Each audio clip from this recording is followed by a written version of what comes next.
അതിനെ റെസിസ്റ്റ് ചെയ്യാനായിട്ടുള്ള ഏറ്റവും എളുപ്പം അവർ ഈ ഹഡിൽ ചെയ്യുക എന്ന് പറയുന്ന മെക്കാനിസമാണ്. ഇതാണ് സംഭവിക്കുന്നത്. അപ്പോൾ നമുക്ക് അത്ഭുതം തോന്നും. നമ്മളെക്കാളും കൂടുതൽ ഇന്ത്യക്കാരായിട്ടിരിക്കുന്ന ഈ വിദേശത്ത് ജീവിക്കുന്നവരാണ് ഇന്ത്യക്കാരാകുന്നത്.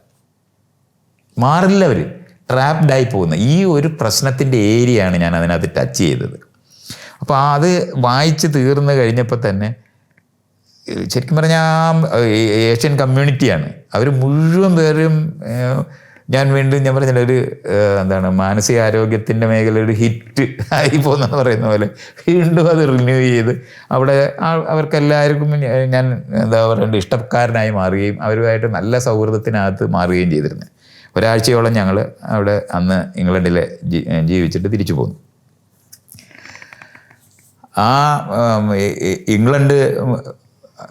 ഇംഗ്ലണ്ട് ആ സ്ഥലത്ത് ജീവിക്കുന്ന സമയത്ത്, ബിർമിംഗ്ഹാമിൽ താമസിക്കുന്ന സമയത്ത് കൂട്ടുകാരായിരുന്ന ആൾക്കാർ ഞങ്ങളെ രണ്ടുപേരെയും കാറിനകത്ത് ഇംഗ്ലണ്ട് മുഴുവൻ കാണിക്കുന്നുണ്ട്. ഇംഗ്ലണ്ടിലുള്ള കൂട്ടുകാർ ഞങ്ങളെ കാറിലെ ശരിക്കും പറഞ്ഞാൽ ഒരറ്റം തൊട്ട് മറ്റേ അറ്റം വരെ കാണിച്ചു എന്ന് പറയാവുന്ന നിലവാരത്തിൽ വെയിൽസും ഇംഗ്ലണ്ടുമായിട്ടുള്ള സ്ഥലങ്ങളിൽ കാർ ഓടിച്ച് സ്നോഡൺ മൗണ്ടനിലും എല്ലാം പോവുകയും നഗരങ്ങൾ ശരിക്കും പറഞ്ഞാൽ ഇംഗ്ലണ്ട് കണ്ട് എന്ന് പറയാവുന്ന നിലവാരത്തിൽ കാണുന്നുണ്ട്.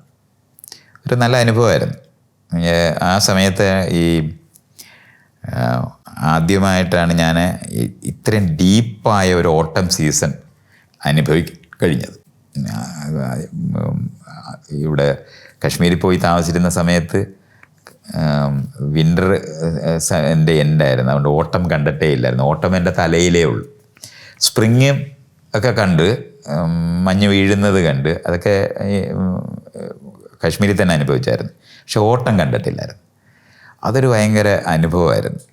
അതൊരു മറക്കാൻ കഴിയാത്ത കാര്യം. ഈ ഇലകൾ ഇത്രയധികം വ്യത്യസ്തമായ നിറങ്ങളുള്ള ഇലകളുണ്ടാകും. നമുക്ക് കേരളത്തിനകത്താണെങ്കിൽ പച്ചലയും പിന്നെ പല നമ്മുടെ തല്ലിത്തേങ്ങ എന്ന് വിളിക്കുന്ന, ബദാം എന്ന് വിളിക്കുന്ന ആ മരത്തിനെ കാണാൻ കുറച്ച് ഇലകൾ പൊഴിഞ്ഞു വീഴുന്നതും ഒക്കെ കാണാമെന്നുള്ളതല്ലാതെ യഥാർത്ഥത്തിൽ ഓട്ടം കാണാനായിട്ട് കഴിഞ്ഞത് അവിടെ ചെന്നപ്പോഴാണ്.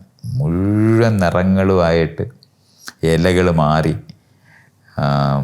തടാകങ്ങളൊക്കെ റിഫ്ലക്റ്റ് ചെയ്ത് നിൽക്കുന്ന. എൻ്റെ അന്ന് ഒരു നല്ല ക്യാമറ എനിക്ക് യാഷിക്ക അല്ല ക്യാമറയുടെ പേര് മറന്നു. ഒരു കൊള്ളാവുന്ന ക്യാമറയായിരുന്നു അത്. അതിൻ്റെ ലെൻസും ഒക്കെ വെച്ചിട്ട് ഞാൻ ഇഷ്ടംപോലെ പടങ്ങൾ എടുത്തിട്ടുണ്ടായിരുന്നു. വളരെ ബ്യൂട്ടിഫുള്ളാണ് ഈ ഓട്ടം എന്ന് പറയുന്നത്.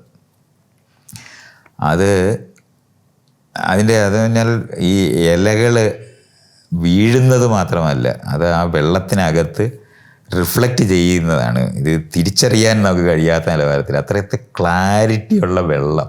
അതാണ് എന്നെ ഏറ്റവും കൂടുതൽ. നമ്മുടെ നാട്ടിനകത്ത് നമുക്ക് ഒരിക്കലും അത്രയും തെളിമയുള്ള വായു കിട്ടത്തില്ല. അതാണ് ഞാനത് കണ്ടത്. ഞാനിവിടെ ക്യാമറ പടമെടുക്കുകയൊക്കെ ചെയ്യുമ്പോൾ ഈ പടിഞ്ഞാറൻ നാട്ടുകാരുടെ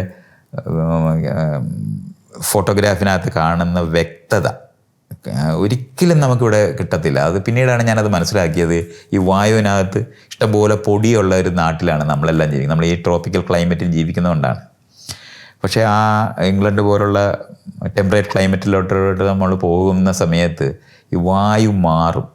വായു ശരിക്കും പറഞ്ഞാൽ ലൈറ്റാകുക, അതിന് കട്ടിങ് കുറയുമെന്ന് എനിക്ക് തോന്നുന്നത്. ഈ ഭൂമധ്യരേഖയിലുള്ള അത്രയും ഇത് ഉണ്ടാകത്തില്ലെന്ന് എനിക്ക് തോന്നുന്നു. അതുപോലെ തന്നെ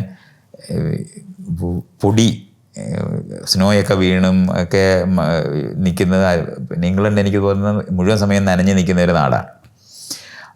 അതൊക്കെ കൊണ്ടായിരിക്കണം വായുവിന് ഭയങ്കര ക്ലാരിറ്റിയാണ്. നമുക്ക് അനുഭവിക്കാത്ത, അത് ഒരു ക്യാമറ വെച്ച് പടമെടുക്കുന്ന ഒരാൾ പെട്ടെന്ന് കാണുകയും ചെയ്യുന്ന ഒരു സംഭവമാണ്.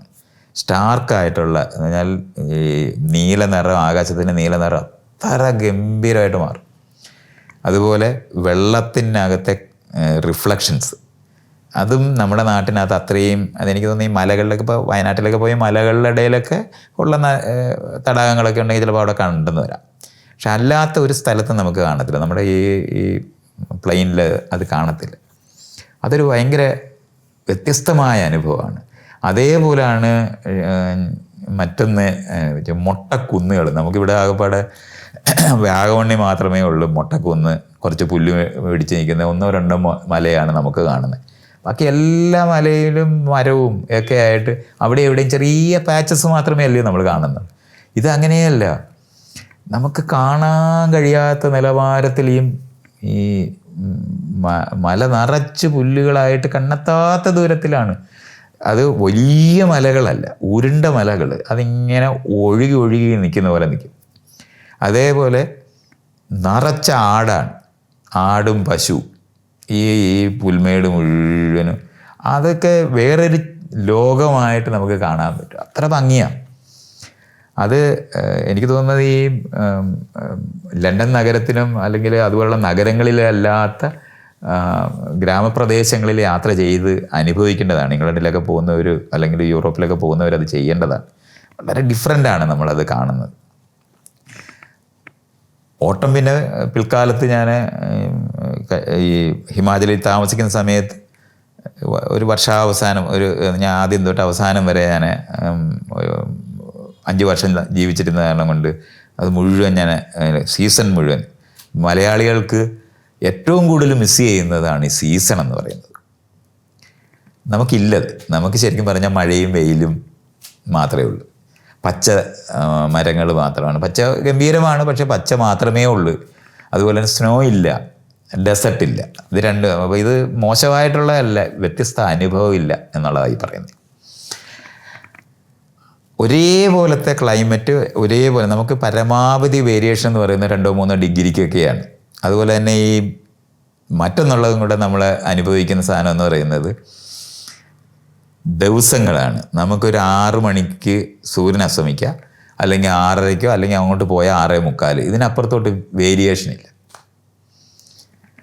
അതേസമയത്ത് നമ്മൾ ഈ വടക്കോട്ട് ടെമ്പറേറ്റ് ക്ലൈമറ്റിലുള്ള സ്ഥലങ്ങളിലോട്ട് നമ്മൾ പോയി കഴിയുമ്പോൾ വൈകുന്നേരം, ഈ ഇംഗ്ലീഷുകാരുടെ നോവലിനകത്തൊക്കെ വൈകുന്നേരം എന്ന് പറഞ്ഞ് അവർ എഴുതുമ്പോൾ അവർ ടു ലേറ്റ് എന്ന് എഴുതുന്നതും, അതുപോലെ തന്നെ ഈവനിങ് വാക്കിന് പോവുക എന്നൊക്കെ പറയുമ്പോൾ ഒരു 3 മണിക്കൂർ തൊട്ട് 4 മണിക്കൂർ വരെയുള്ള ഒരു കാലത്തിനെ പറ്റി അവർ പറയും. ഇത് മലയാളിയായിരിക്കുന്ന ഒരാൾക്ക് അറിയാനേ അനുഭവിക്കാനേ കഴിയില്ല. സൂര്യൻ അസ്തമിച്ചാലും എത്രയോ നേരമാണ് ഈ ലൈറ്റ് നിൽക്കും. സൂര്യൻ അസ്തമിക്കുന്നത് തന്നെ അത്ഭുതകരമായി തോന്നുന്ന നിലവാരത്തിലാണ് നമുക്ക്. ഞാൻ ഇതേ കോൺഫറൻസിനായിട്ട് ഇവിടെ പോകുന്നുണ്ട്, അയർലൻഡിൽ പോകുന്നുണ്ട്. അവിടെ ചെല്ലുമ്പോൾ 10:30 സൂര്യൻ ആകാശത്ത് നിൽക്കുന്നത്. നമ്മൾ ഷോക്കായി പോകുന്ന കാര്യത്തിലാണ് നമുക്ക് ആ കാണുന്നത്. ഈ തരത്തിലുള്ള ഈ വേരിയേഷൻ എന്ന് പറയുന്നത് ഒരിക്കലും ഈ ഭൂമിത്തിരകയിരുന്ന് നമ്മൾ അനുഭവിക്കത്തേയില്ല. അതൊരു പോയി ആളുകൾ അനുഭവിക്കേണ്ടതാണ്. ഈ കൊച്ചു ലോകത്ത് നമ്മൾ പെട്ട് ഇത്രയേ ഉള്ളു ലോകമെന്ന് തോന്നിപ്പോകുന്ന തരത്തിൽ ഒക്കെ ഒന്ന് മാറിക്കിട്ടാനായിട്ട് യാത്ര ചെയ്ത് ഇതുപോലുള്ള ലോകങ്ങൾ കാണേണ്ടതുണ്ട്. അത് മലയാളിയാണെങ്കിൽ കണിശമായിട്ടും ഋതുക്കൾ അനുഭവിക്കുന്ന നിലവാരത്തിൽ എവിടെങ്കിലും പോയി ഒരു വർഷം ജീവിക്കണം, എന്നാലേ ഋതുക്കൾ അനുഭവിക്കാനൊക്കത്തുള്ളൂ. എന്ന് പറഞ്ഞാൽ വിൻ്റർ എന്ന് പറയുന്നത്, അത് കഴിഞ്ഞ് സ്പ്രിങ് എന്ന് പറയുന്നത്, അത് കഴിഞ്ഞ് സമ്മർ എന്ന് പറയുന്നത്, അത് കഴിഞ്ഞ് ഓട്ടം എന്ന് പറയുന്നത്, അത് കഴിഞ്ഞ് വിൻ്റർ, ഇങ്ങനെ കറങ്ങി വരും. ആ ഋതുക്കൾ അറിയുക എന്ന് പറയുന്നത് ഒരു വർഷം ജീവിച്ചാലേ പറ്റുള്ളൂ. അത് അനുഭവിക്കേണ്ടതുണ്ട്. അതേപോലെ തന്നെയാണ് നമ്മൾ എന്തെല്ലാം പറഞ്ഞാലും ശരി, മണലാരണ്യത്തിന് അതിൻ്റേതായ സൗന്ദര്യമുണ്ട്. ശരിക്കും പറഞ്ഞാൽ ഏകാന്തത എന്ന് പറയുന്നത്, അല്ലെങ്കിൽ ലോൺലിനെസ് എന്ന് പറയുന്നത്, ഇതൊക്കെ അനുഭവിക്കുകയാണെന്നുണ്ടെങ്കിൽ ആ മണലാരണ്യം പോലുള്ള സ്ഥലങ്ങളിൽ പോകുമ്പോഴാണ് നമ്മൾ ഡെസല്യൂട്ട് എന്നൊക്കെ ഇംഗ്ലീഷിൽ വിളിക്കുന്ന വാക്കുകളൊക്കെ അനുഭവിക്കുക എന്ന് പറയുന്നതൊക്കെ ചെയ്യണമെങ്കിൽ അങ്ങനത്തെ സ്ഥലങ്ങളിൽ പോകേണ്ടതുണ്ട്. അത് നമുക്ക് നമ്മുടെ ഇന്ത്യയിലാണെന്നുണ്ടെങ്കിൽ രാജസ്ഥാനിൽ പോയി അത് അനുഭവിക്കാവുന്നതാണ്. അതൊരു മറ്റൊരു അനുഭവം, മറ്റൊരു ലോകം തന്നെയാണ് അതൊക്കെ. ആ നിലവാരത്തിലെ ഈ അനുഭവങ്ങൾ എന്തിനാണ് എന്ന് ചോദിക്കുന്നുണ്ട്. നമ്മുടെ കൊച്ചു ലോകത്തിൻ്റെ കുടുസായ കാഴ്ചകളിൽ നിന്നും മോചിക്കാൻ അത് സഹായിക്കും. അത് മഞ്ഞിനകത്ത് യാത്ര ചെയ്യുന്നതും ഡെസർട്ട് യാത്ര ചെയ്യുന്നതും ഋതുക്കൾ അനുഭവിക്കുന്നതും ഇതൊരു തീമായിട്ട് മനുഷ്യരത് ചെയ്യേണ്ടതാണ്. നമുക്ക് ഇപ്പോൾ ഇവിടുത്തെ കുട്ടികളെയൊക്കെ ശരിക്കും പറഞ്ഞാൽ അവരുടെ പഠനകാലത്ത് തന്നെ ഈ തരത്തിൽ മഞ്ഞ് വീഴുന്നിടത്ത് അവർ കൊണ്ടുപോയി ഒരു 2 മാസം താമസിപ്പിക്കുക എന്ന് പറയുന്നത്, അതേപോലെ തന്നെ ഈ ഡെസർട്ടുള്ളിടത്ത് താമസിപ്പിക്കുക എന്ന് പറയുന്നത്, മറ്റ് ഗ്രാമങ്ങളിലൊക്കെ കൊണ്ടുപോയി ആൾക്കാരെ താമസിപ്പിക്കുക എന്ന് പറയുന്നതൊക്കെ പഠനത്തിൻ്റെ ഭാഗമായിട്ട് തന്നെ ചെയ്യാവുന്നതാണ്. അങ്ങനെ ചെയ്യുകയാണെന്നുണ്ടെങ്കിൽ ചെറിയ ലോകത്തിനകത്തെ ബോധരൂപീകരണം നടക്കാതെ വിശാലമായി മറ്റു മനുഷ്യരെ മനസ്സിലാക്കാൻ അത് ഏറ്റവും കൂടുതൽ സഹായിക്കുന്ന ഒരു കാര്യം കൂടാണ്. അങ്ങനെ ഒന്ന് കാണേണ്ടതുണ്ട്. ഞാൻ ആ യാത്രയ്ക്കകത്ത് അത് എന്നെ ഏറ്റവും കൂടുതൽ ആകർഷിച്ച ഒരു കാര്യമാണ്. ഈ മൂന്നാമത് ഞാൻ ഈ കോൺഫറൻസിന് പോകുന്നത് അയർലൻഡിലാണ്. അയർലൻഡിൽ പോകുന്ന സമയത്ത് അത് ഞാൻ ഒറ്റയ്ക്കാണ് പോകുന്നത്. അന്ന് ആരുമില്ല, ഈ പറഞ്ഞ ഡോക്ടർമാരും ഇല്ല, ആരുമില്ല. ഞാൻ ഒറ്റയ്ക്കാണ് അവിടെ പോകുന്നത്. അവിടെ പോകുമ്പോൾ ഇംഗ്ലണ്ടിലെ അന്നാണ് ഞാൻ ലണ്ടനിൽ ഇറങ്ങിയിട്ട് പുറത്തോട്ട് ഇറങ്ങുകയല്ല ചെയ്തത്, വേറൊരു മറ്റേ അയർലൻഡിലേക്ക് പോകുന്ന കണക്റ്റിംഗ് ഫ്ലൈറ്റ് പിടിക്കണം. ആ കണക്റ്റിംഗ് ഫ്ലൈറ്റ് പിടിക്കുന്ന സമയത്താണ് ആദ്യമായിട്ട് ഈ അണ്ടർഗ്രൗണ്ട് റെയിൽവേ സാധനത്തിനകത്ത് കയറുന്നത്. ശരിക്കും പറഞ്ഞാൽ വഴിതെറ്റിപ്പോകാൻ പേടി തോന്നാവുന്ന ഒരു സ്ഥലമൊക്കെയാണ്, പക്ഷെ വഴി തെറ്റത്തില്ല. അത്രത്തോളം കൃത്യമായിട്ട് അതെല്ലാം എഴുതി വച്ചിരിക്കുന്നത്. നമ്മൾ എങ്ങനെയാണ് റോഡ് സൈൻസ് സാധനങ്ങളൊക്കെ എത്ര കൃത്യമായി എഴുതി വെച്ചാൽ എങ്ങനെയാണ് നമുക്ക് ഒരാളോടും ചോദിക്കാതെ, എനിക്ക് തോന്നുന്നു ഒരു 6-7 നില താഴെയുള്ള ഒരു ടണലിലാണ് ഞാൻ പോകുന്നത്. അതിനകത്ത് കയറി ഒരു 4-5 കിലോമീറ്റർ യാത്ര ചെയ്തിട്ടാണ് ഈ അയർലൻഡിലേക്ക് പോകുന്ന ഏരിയയിലുള്ള എയർപോർട്ടിൻ്റെ മറ്റേ ഭാഗത്തെത്തുന്നത്. അവിടെ ചെന്ന് ഈ ഞാനിരിക്കുന്ന പ്ലെയിനകത്ത്, അത് കുറച്ചുകൂടെ ചെറിയ പ്ലെയിനാണ്, ആ പ്ലെയിനകത്ത് ഇരിക്കുമ്പോൾ ഞാൻ മാത്രമേ ഉള്ളൂ വ്യത്യസ്തനായ ഒരു ആളായിട്ടുള്ളത്. ബാക്കി മുഴുവൻ പേരും അയർലൻഡിലേക്ക് പോകുന്ന ആൾക്കാർ മാത്രമാണ്. അവരെല്ലാവരും വെള്ളക്കാർ എന്ന് നമ്മൾ പറയാവുന്നവരാണ്. ഞാൻ ഈ എയർപോർട്ടിൽ അവിടെ പോയി ഇറങ്ങുമ്പോൾ എന്നിസ് എന്ന് പറയുന്ന ഒരു സ്ഥലത്താണ്. അതങ്ങ് അയർലൻഡിന് തന്നെ മേളേ അറ്റമാണ്. എന്ന് പറഞ്ഞാൽ മേളേ അറ്റം എന്ന് പറഞ്ഞാൽ മുകൾ വശമല്ല, വടക്കേ വശം, മാപ്പിനകത്ത് മുകൾ വശം. അപ്പോൾ അവിടെ ചെന്ന് ഇറങ്ങുന്നു. ഒരു പ്രത്യേക അനുഭവം ഉണ്ടായിരുന്നു അന്ന് അവിടെ ഞാൻ ഇറങ്ങുമ്പോൾ. ഒരു 5 മിനിറ്റിനകത്ത് എയർപോർട്ടിലെ ഒരാളിൽ എല്ലാവരും പോയി. അപ്പോൾ എന്നെ സ്വീകരിക്കാനായിട്ട് ആരെങ്കിലും അവിടെ കാണുമെന്ന് വിചാരിച്ചിട്ടാണ് ഞാൻ ചെല്ലുന്നത്. ഞാൻ ചെല്ലുമ്പോൾ ആരുമില്ല. അപ്പോൾ എന്ത് ചെയ്യണം? അപ്പോൾ എൻ്റെ കയ്യിലാണെന്നുണ്ടെങ്കിൽ ഞാൻ പണമൊക്കെ തീരെ നമ്മൾ സമ്പാദിക്കാത്തൊരു ലോകമായിരുന്നു കൊണ്ട് ഒരു 2000 രൂപയാണ് ഞാനൊരു ഡോളറാക്കി മാറ്റി വെച്ചിരുന്നത്.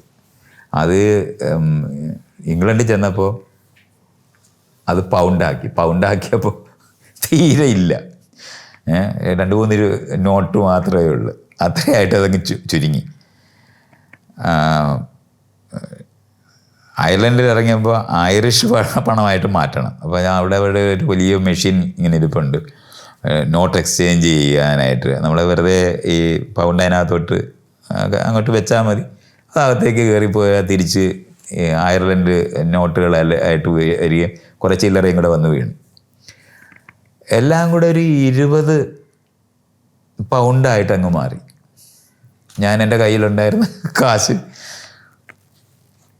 അത് മേടിച്ച് ഞാൻ അവിടെ ഇങ്ങനെ നിൽക്കുന്ന സമയത്ത് ആകാശത്തു നിന്നൊരു അനൗൺസ്മെൻ്റാണ്,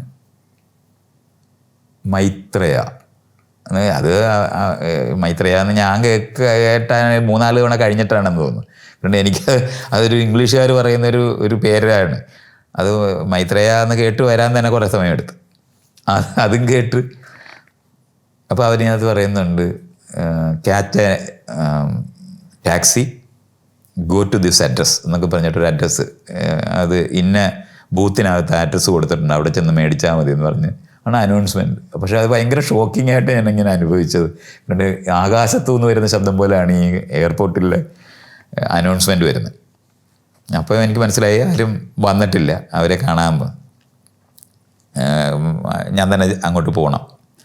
അങ്ങനെ ഈ ബൂത്തിൽ ചെന്ന് അഡ്രസ്സ് മേടിച്ച് അപ്പോൾ ഒരു ടാക്സി കയറി ടാക്സി കയറിയിരുന്നപ്പോൾ എനിക്ക് മനസ്സിലായി ഞാനിതിൻ്റെ വാടക കൊടുക്കേണ്ടി വരുമെന്ന് മനസ്സിലായി.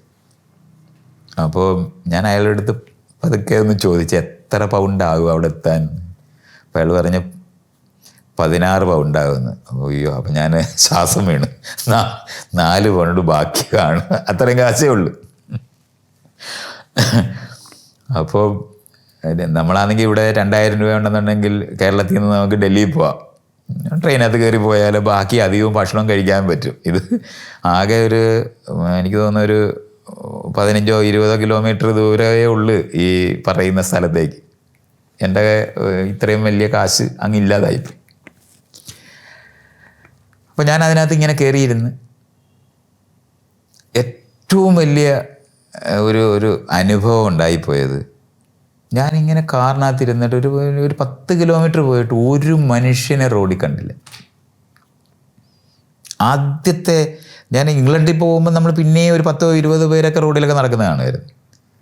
ഇത് ഒരാളെ പോലും, ഞാനത് ഒറ്റയ്ക്കും കൂടി ഇരുന്ന കാരണം കൊണ്ട് പുറത്തോട്ട് നോക്കിയിരുന്ന, മറ്റേയാണെങ്കിൽ ഇംഗ്ലണ്ടിൽ ആദ്യം പോയ സമയത്തൊക്കെ കൂട്ടുകാരായിട്ടിരുന്ന കാര്യം പറയുമ്പോൾ നമ്മൾ അത്ര ശ്രദ്ധിച്ചിട്ടില്ല. പക്ഷെ ആദ്യമായിട്ടാണ് എനിക്കത് അതങ്ങനെ അനുഭവിച്ചത്. ഒരു മനുഷ്യനില്ലാത്ത റോഡ് 10 കിലോമീറ്ററെങ്കിലും കടന്നിട്ടുണ്ട്. ഈ വണ്ടി കൊണ്ടുപോയി ഒരു ഹോട്ടലിൻ്റെ മുന്നിലാണ് നിൽക്കുന്നത്. ആ നിൽക്കുമ്പോൾ അതുവരെ ഞാൻ അപ്പോൾ ഒരു 16 കിലോമീറ്ററോ 17 കിലോമീറ്ററോ അങ്ങോട്ട് കടന്നിട്ടുണ്ട്. ഒരു മനുഷ്യനെ റോഡിൽ കണ്ടിട്ടില്ല. മനുഷ്യരില്ലാത്ത റോഡുകളിലൂടെയാണ് ആ കാർ ഓടിപ്പോയത്. അപ്പോൾ ഞാനിങ്ങനെ ശരിക്കും പറഞ്ഞാൽ നമുക്ക് ഈ അന്യത അനുഭവിക്കുക എന്ന് പറയുന്നത് വല്ലാതെ അനുഭവിച്ചു പോയി. ഈ ഒരു ടാക്സിക്കാരൻ മാത്രമാണ് എൻ്റെ കൂടെ ഉള്ളത്. അയാളും അവിടെ ഇറങ്ങി, അയാളും അങ്ങ് പോയി. അപ്പം ഞാൻ ഈ അടഞ്ഞ ഒരു വാതിലാണ് കാണുന്നത്. അത് തുറന്ന സമയത്താണ് പെട്ടെന്നാണ് അകന്നറച്ച ആൾക്കാർ. ഈ പുറത്തെങ്ങും ആളുകളില്ല. അപ്പോൾ നല്ല തണുപ്പുള്ള സ്ഥലമാണ് അത്. അയർലൻഡിൻ്റെ ഈ വടക്കേ അറ്റം ആയത് കാരണം കൊണ്ട് അത്രത്തോളം തണുപ്പ് വരുന്ന സ്ഥലമാണ്. നമ്മൾ ആർട്ടിക്കിനോട് വളരെയധികം അടുക്കുന്നുണ്ട്. അപ്പോൾ അകത്ത് കയറിയപ്പോൾ എന്തായാലും ഞാൻ പണ്ട് കണ്ട ആൾക്കാർ 1-2 പേരൊക്കെ അവിടെ ഇരിപ്പുണ്ട്. അത് കാരണം കൊണ്ട് സന്തോഷമായി. അവരുമായിട്ട് കാര്യമൊക്കെ പറഞ്ഞ് അന്നത്തെ അവിടുത്തെ കോൺഫറൻസിനകത്തും ഞാൻ സംസാരിച്ച് ആ ട്രിപ്പും അയർലൻഡിലെ ഇതേപോലെ തന്നെ കാറിൽ ഒരറ്റം തൊട്ട് മറ്റേ അറ്റം വരെ അവർ അന്ന് എന്നെ കൊണ്ടുപോയി. ആ സ്ഥലത്ത് അവിടെയൊക്കെയാണ് നമ്മളിപ്പോൾ കേരളത്തിൻ്റെ ഒരറ്റം തൊട്ട് മറ്റേ അറ്റം വരെ പോയെന്നോ ഒക്കെ നമ്മൾ പറയുന്നത് പോലെ വളരെ കുറച്ച് മനുഷ്യരുള്ള രാജ്യങ്ങളാണ് അതല്ല.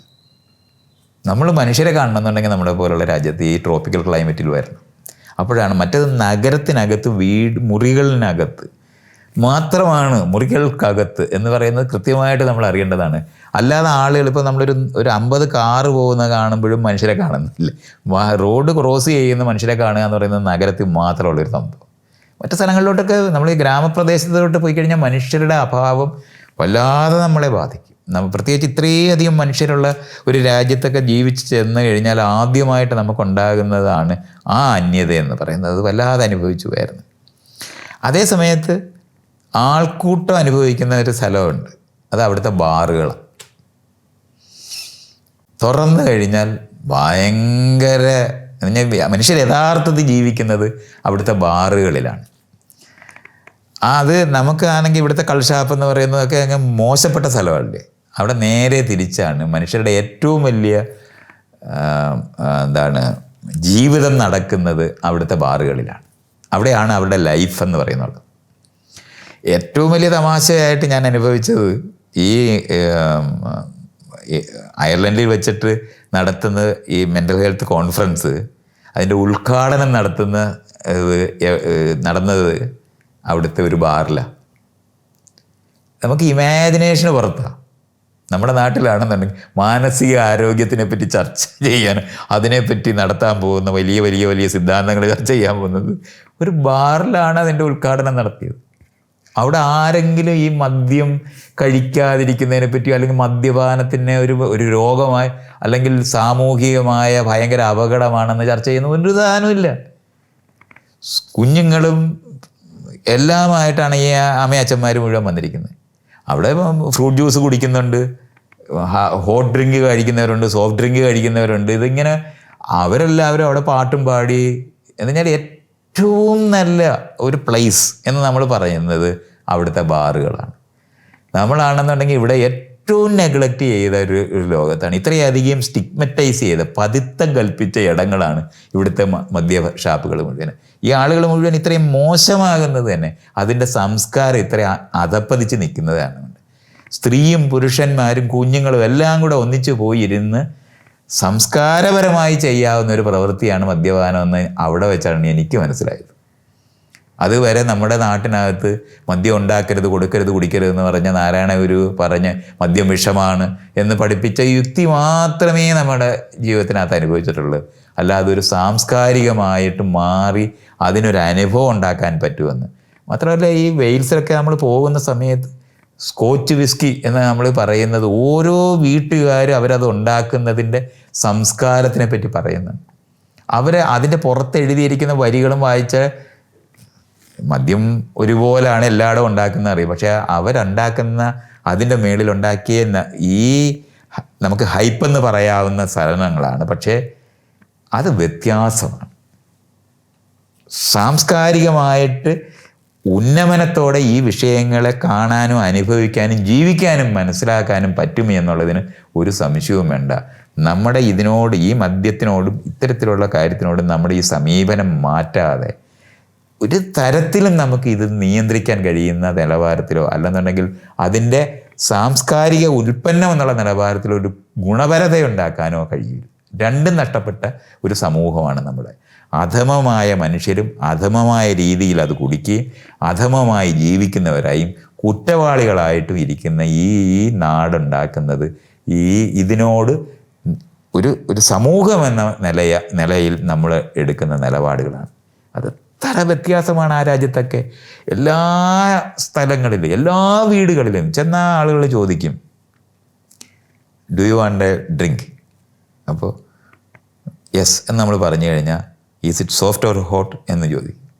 അവർ ആ മദ്യം എടുത്തുകൊണ്ട് വന്ന് ഒരു പെഗ് ഒഴിച്ച് തരും.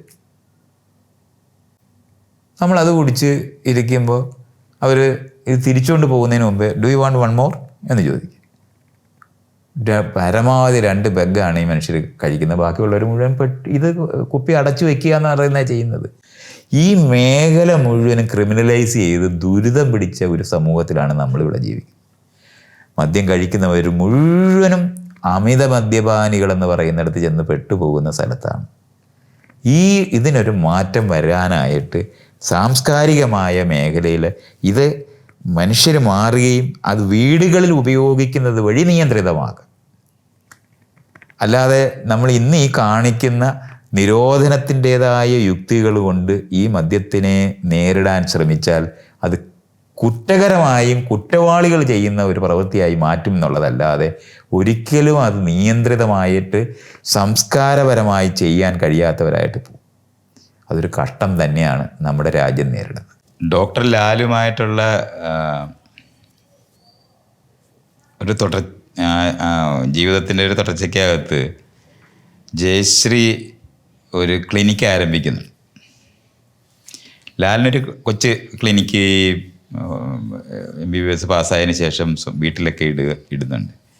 അപ്പോൾ ലാലിങ്ങനെ പറഞ്ഞ എന്തുകൊണ്ടാണ് ജയശ്രീക്ക് ഒരു ക്ലിനിക്ക് ഇട്ടുകൂടാ എന്ന് പറയുന്നത് വഴി ഈ ചെറുവക്കൽ എന്ന് പറയുന്ന ഭാഗത്ത് ഞങ്ങൾ ജീവിക്കുന്ന സമയത്ത് ഒരു ക്ലിനിക്ക് അവിടെ ആരംഭിക്കാൻ തീരുമാനിച്ചു. അപ്പോൾ ആ ക്ലിനിക്ക് ആരംഭിക്കുക എന്ന് പറയുന്നത് ഒരു വരുമാനം സ്ഥിരമായിട്ടുണ്ടാകാം എന്നൊക്കെയുള്ള സങ്കല്പത്തിലാണ് ജയശ്രീ അത് ആരംഭിക്കുന്നത്. ജയശ്രീ വൈകുന്നേരങ്ങളിൽ 4 മണി തൊട്ട് 7 മണി 8 മണി വരെയൊക്കെയുള്ള ഒരു സമയം. അപ്പോൾ അങ്ങനെ ഒരു ക്ലിനിക്ക് ആരംഭിക്കുന്ന അതുവരെ അങ്ങനത്തെ ഇല്ലാതെ ഈ പ്രോജക്റ്റുകളുമായിട്ട് ബന്ധപ്പെട്ടോ അല്ലെന്നുണ്ടെങ്കിൽ രാത്രി മറ്റുള്ളവർക്ക് വേണ്ടി പോയി നൈറ്റ് ഡ്യൂട്ടി എടുക്കുകയൊക്കെ ചെയ്യുന്ന തരത്തിലൊക്കെ മാത്രമുള്ള പ്രവൃത്തിയാണ്. ബാക്കി മുഴുവൻ സമയവും ഈ പൊതുപ്രവർത്തനത്തിനകത്ത് ഉള്ള മേഖലയിലുള്ള പ്രവർത്തനങ്ങളെ മാത്രമേ നമ്മൾ ചെയ്തിട്ടുണ്ടായിരുന്നുള്ളൂ. അപ്പോൾ ജയശ്രീ ക്ലിനിക്ക് ആരംഭിക്കുന്ന സമയത്ത് അതിനെപ്പറ്റി ഒരു നോട്ടീസൊക്കെ അടിച്ച് ഞാൻ അവിടുത്തെ കുട്ടികളൊക്കെ ആയിട്ട് എല്ലാ വീട്ടിലും കയറി ഇറങ്ങി ഇങ്ങനെ ഒരു ക്ലിനിക്ക് വരുന്നു എന്നൊക്കെ പറഞ്ഞ് തൊട്ടടുത്ത് തന്നെ റോഡിൻ്റെ സൈഡിലൊരു സൗഹൃദമുള്ള ഒരു വീട്ടുകാർ ഒരു മുറി തന്ന് അവിടെ നമ്മൾ ക്ലിനിക്ക് ചെയ്യുന്നുണ്ട്. ആ ക്ലിനിക്ക് ആരംഭിക്കുന്ന സമയത്ത് ഒരു പരിചയമുള്ള നാട്ടിൽ നിന്ന് പരിചയമുള്ള ഒരു സ്ത്രീ ഒരു നേഴ്സായിട്ടുണ്ടായിരുന്നവർ ഞാൻ ഇൻവൈറ്റ് ചെയ്ത് ചിങ്ങോലി ഭാഗത്ത് ഉണ്ടായിരുന്നവരാണ്. അവരെ കൊണ്ടുവരുന്നുണ്ട്. അപ്പോൾ അവരുടെ ജോലിയൊക്കെ നഷ്ടപ്പെട്ടിട്ട് അന്ന് നിൽക്കുന്ന ഒരു സമയമാണ്. അപ്പോൾ അവരെ കൊണ്ടുവന്ന് അവിടെ താമസിപ്പിച്ച് നമ്മുടെ കൂടെ തന്നെ അവിടെ താമസിച്ചിട്ടാണ് അവർ ആ ജോലിക്ക് വരുന്നത്. ആ ക്ലിനിക്ക് ആരംഭിക്കുന്നതൊരു നല്ല വ്യത്യാസം അവിടെ നമ്മുടെ ജീവിതത്തിനകത്ത് ഉണ്ടാക്കുന്ന ഒരു സ്ഥലമുണ്ട്. ഈ ചെറുവയ്ക്കൽ എന്ന് പറയുന്ന പ്രദേശം ഒരു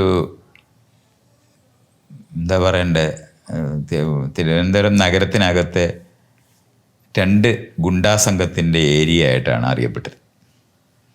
അപ്പോൾ അത് അങ്ങനെ ഒരു സംഭവം ഞാൻ ഈ ക്ലിനിക്കൊക്കെ തുടങ്ങുന്നതിന് മുമ്പ് എനിക്കൊരു അനുഭവം ഉണ്ടായിട്ടുണ്ട്.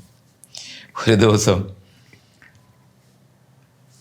വീട് ജയശ്രീയുടെ അമ്മയച്ഛൻ്റെ വീട് വെക്കുന്നതിന് മുമ്പ് താമസിക്കുന്ന വീടിൻ്റെ മുൻവശത്താണ്. അപ്പം ഞാൻ അന്ന് DYFIയുടെ മാസികയുടെ എഡിറ്റിങ് ആ തരത്തിലുള്ള പരിപാടിയെല്ലാം അത് തീർന്ന് ഇരിക്കുന്ന സമയമാണ്. ഞാനൊരു പുസ്തകം ട്രാൻസ്ലേറ്റ് ചെയ്തുകൊണ്ടിരിക്കുന്ന ഒരു സമയമാണ്.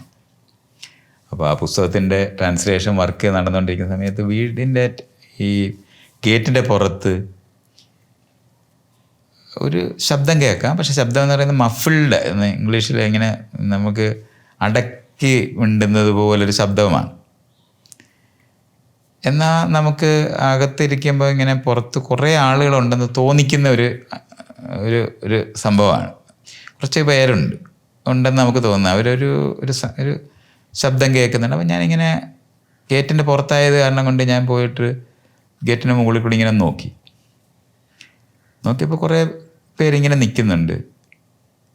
അപ്പോൾ അവിടെ അതിനകത്ത് തല ചരിച്ച് ഞാൻ നിന്ന വശത്താണ് ആൾക്കാർ, അവിടോട്ട് നോക്കിയാണ് ഇവർ നിൽക്കുന്നത്. അപ്പോൾ ഞാനിങ്ങനെ എത്തി നോക്കിയപ്പോൾ ഒരാളെ ഇങ്ങനെ ഭിത്തിക്ക് ചേർത്ത് നിർത്തി കഴുത്തേൽ ഇങ്ങനെ വെച്ചിട്ട് ഒരു കയ്യിലൊരു കത്തിയൊക്കെ ഉണ്ട്, വെട്ടുകത്തി പിടിച്ചിട്ട് ഇങ്ങനെ നീ ചെയ്യുവോടാ എന്നൊക്കെ ഇങ്ങനെ ചോദിക്കുന്ന തരത്തിലുള്ളൊരു ചോദ്യമൊക്കെയാണ്.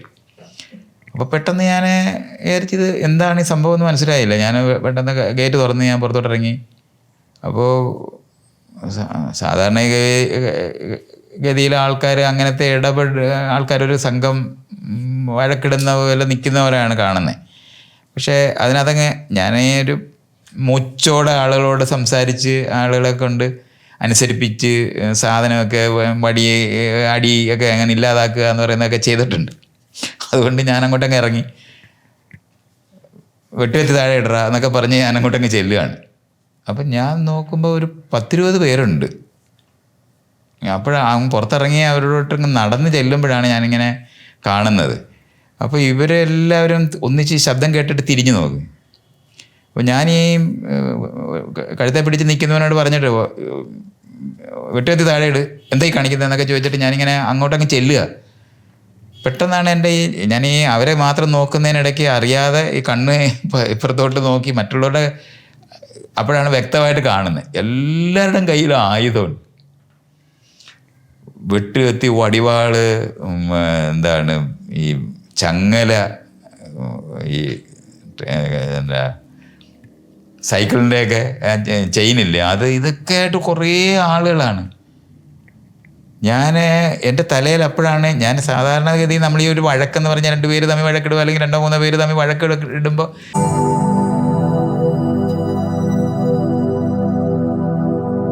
ഞാൻ ഒരു ഇടി വെച്ചു കൊടുത്തു. പക്ഷേ ആ നാട്ടിലെ എന്താണ് കടപ്പുറത്ത് ഒരു പ്രദേശത്തുള്ള ഒരു സംഘത്തിൻ്റെ അകത്തെ ഒരു അംഗമാണ്. ഈ ജെയിംസ് ബോണ്ടൊക്കെ ഇറങ്ങുന്ന പോലെയാണ്. മൂക്ക് മാത്രം ആദ്യം ഇച്ചിരി കാണിക്കും, അത് കഴിഞ്ഞിട്ട് അതുകൊണ്ട് എവിടെ നിന്നാണ് അടി വരുന്നതെന്ന് അറിഞ്ഞൂടാ. അത് കാരണം കൊണ്ട് ഇറങ്ങുമ്പോൾ ഇങ്ങനെ നിന്ന് പരിധിയിട്ട് വേണം റോഡിൻ്റെ സൈഡിൽ വന്ന് നിന്നിട്ട് റോഡിലോട്ട് നോക്കണം. ആൻ്റണിയുടെ തൊട്ടടുത്ത വീട് 2-3 വീടിന് അപ്പുറത്തായിട്ടുള്ള ഒരു വീട്ടിലാണ് ഈ സോമരാജൻ കൊലക്കേസ് എന്ന് പറയുന്നത്. നക്സലൈറ്റുകൾ അവസാനം ചെയ്തിട്ടുള്ള ഒരു ആക്ഷനാണ്.